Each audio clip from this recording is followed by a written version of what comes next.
Hi, my name is Doug Wade, PGA golf professional at Sugar Valley Golf Club. Today I'm here to talk to you about the pitch shot, the 50-60 yard pitch shot that tends to give a lot of people, even some of the best players in the world, difficulty. The little tricks to the shot to help put you in a better position to succeed day in and day out. I see a common issue with some of my members with this shot where you see a lot of the big swing, decel, ball's chunked, a lot of the right hand trying to help it on the green this way, a lot of this, again, back to the setup being a full backswing, and that deceleration into the shot, which is the absolute killer and the most common problem in this particular pitch shot. So what we have to do is figure out how can we put ourselves in a position to be able to keep our body rotating through the shot and not hit the ball too far. And at the same time, obviously make sure that we're carrying the ball to where we want to in the specific yardage we're looking at. So a couple things you can do to help you with this. Okay, first thing is when it comes to setup.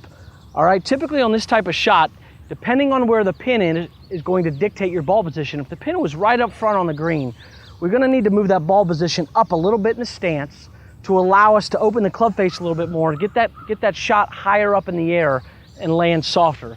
If the ball was farther back in the stance, not only would we maybe change down the club and maybe move from a 60 degree to a 56 or a 56 to a pitching wedge, but we would also maybe move the ball slightly back in the stance. This is going to allow the club to be a little bit more delofted at impact, come out a little bit lower, and then let the roll of the golf ball do a lot of the work for you, so you're not forcing a carry to the back and then bringing in over the green in jeopardy. So on this particular shot, we've got about 55 yards. The pin is right in the middle of the green. So the setup I'm going to look at here, I'm going to choke down a couple inches.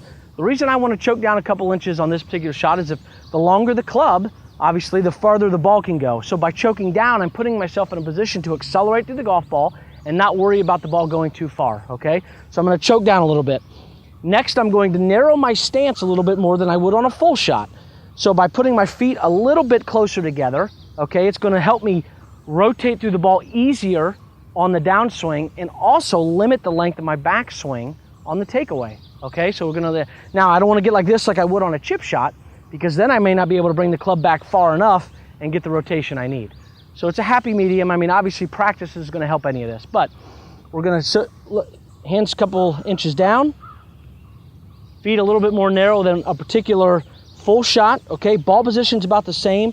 And on this shot, since the pin is in the middle of the green, I'm not going to add loft or de-loft my club at all. Now from this position, from my setup here, what I want to focus on is my chest turning back away from the shot and then my chest turning through the golf shot.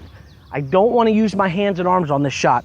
If you get this, okay, we're in trouble. If the angle of that right wrist breaks down too early, you're in trouble, okay? So we're going to let the chest rotation do the work. Arms stay very loose, okay? By the arms staying loose, we let the body rotation do the work, just the same as a full shot, okay? I'm focusing on where I want to land the ball, about 8 yards short of that pin. I've got my stance.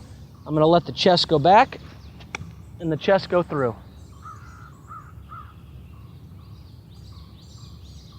I hope that helps you.